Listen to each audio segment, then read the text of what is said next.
कोई भी किसान ये नहीं चाहेगा कि हम लोग किसी की भी फेंकी हुई रोटी पे पले। ये एक तरह से कर्ज माफ़ी वर्ज माफ़ी जैसी बात करते हो आप, तो ये ना फेंकी हुई रोटी मानते हैं हम लोग। तो मैं खुद किसान हूँ तो ये बात मानता हूँ कि आपकी जो कर्ज माफ़ी है वो हम लोगों के लिए फेंकी हुई रोटी के समान है। पर अगर हम लोग सबसे छोटा तबका है, अगर हर कोई हमें दबाना चाहता है, आज देखो कि जो भी बिल आते हैं उनमें किसानों के बारे में ज़्यादातर सोचा नहीं जाता है। अधिकतर सरकारें पहले जैसे कर्मकांड किए इन लोगों ने, किसानों को ज़्यादा सोचा नहीं है। तो इस तरीके से हम लोग बोलते हैं कि हमारे भले की योजनाएं निकालो आप। हम लोग कर्ज माफ़ी नहीं चाहते हैं, कर्ज माफ़ी हम भी चाहते हैं, हमें भी पता है कोई सस्टेनेबल सोल्यूशन नहीं है। इसकी बजाय आप हमारे लिए फूड प्रोसेसिंग सेक्टर को खोलिए, आप दूसरी चीज़ों को खोलिए। हम लोग इसके लिए पूरी तरीके से आपका स्वागत करते हैं, पर कर्ज माफ़ी जैसी योजनाएं हम लोगों के लिए कोई ज़रूरत नहीं है इसकी।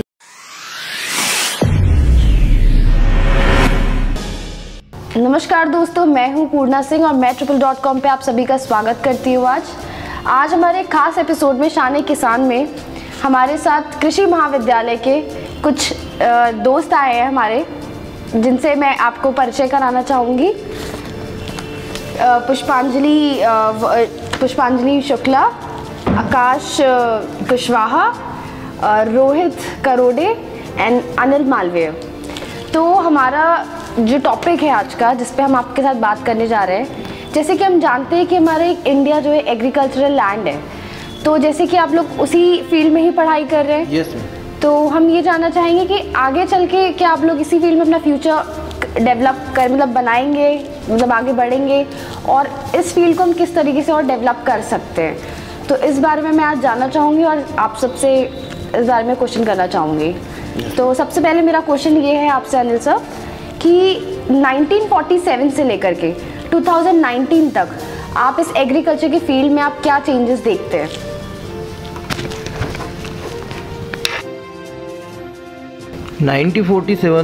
जैसा कि हमको पता ही है, इससे पहले की कुछ मैं बातें बताना चाहूँगा आप लोगों को। इससे पहले 1943 में क्या हुआ कि धान जो अपन लगाते हैं, भारत की मुख्य फसल है धान।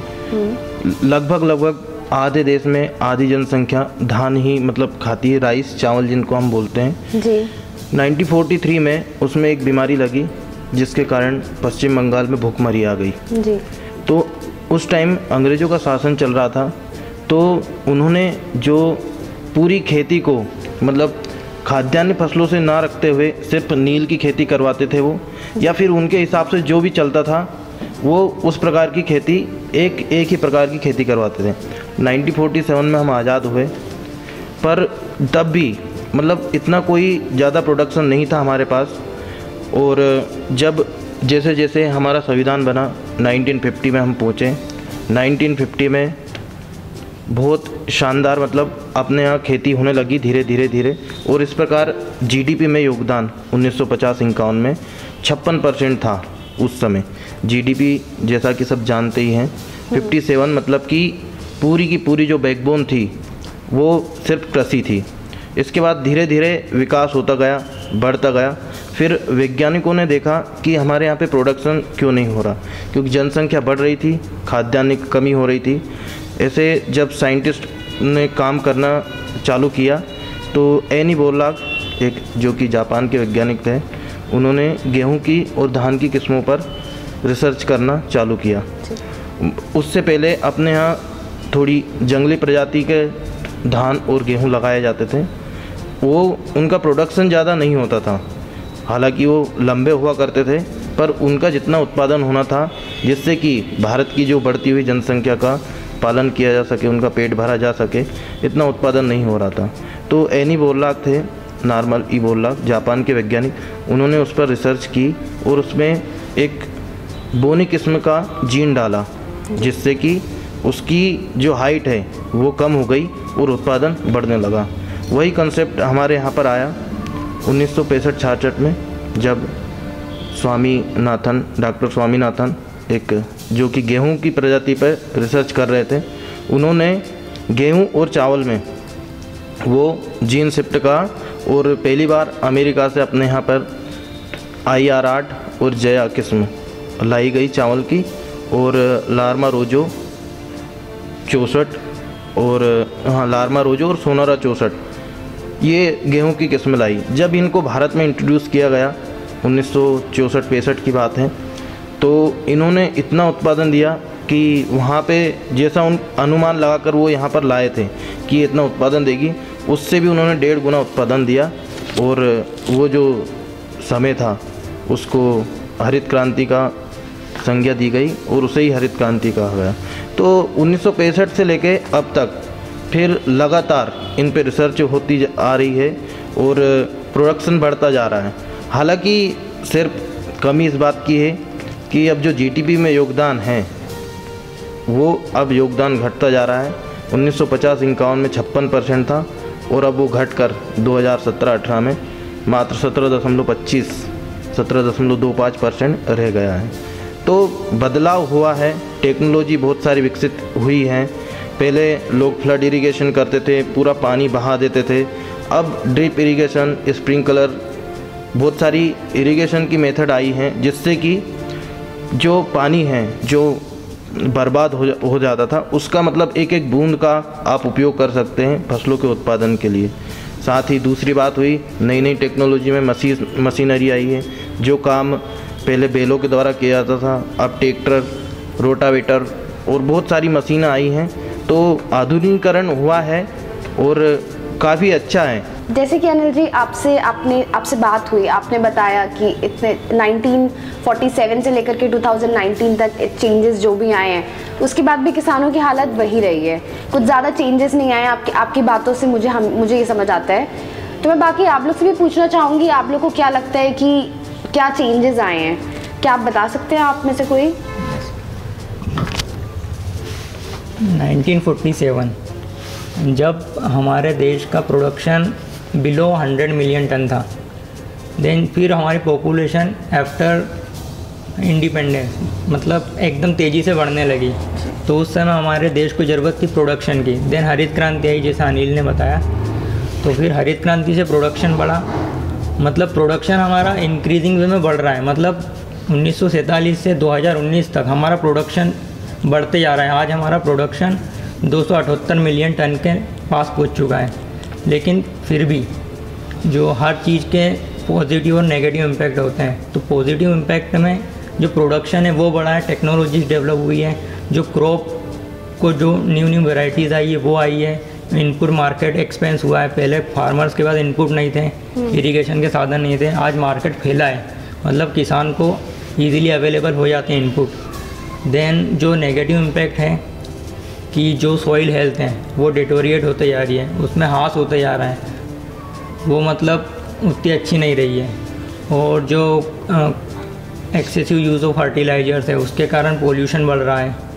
और जो पेस्टिसाइड्स हम डालते हैं उसके जो रेसिड्यूज़ हैं वो खाने में आ रहे हैं, उससे कैंसर्स हो रहे हैं।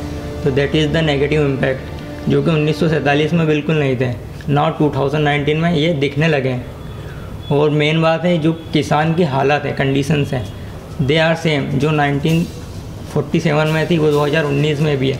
बिकॉज इसका मेन रीज़न है कि जो किसान है उसको जो रेट है वो मतलब जो उसकी उत्पादन है उसका मतलब सही दाम नहीं मिल पाता उसको। तो आकाश जी, मैं आपसे यहाँ पे ये पूछना चाहूँगी कि आप ये मानते हैं कि नेगेटिव इम्पैक्ट ज़्यादा पड़ा है, पॉजिटिव कम?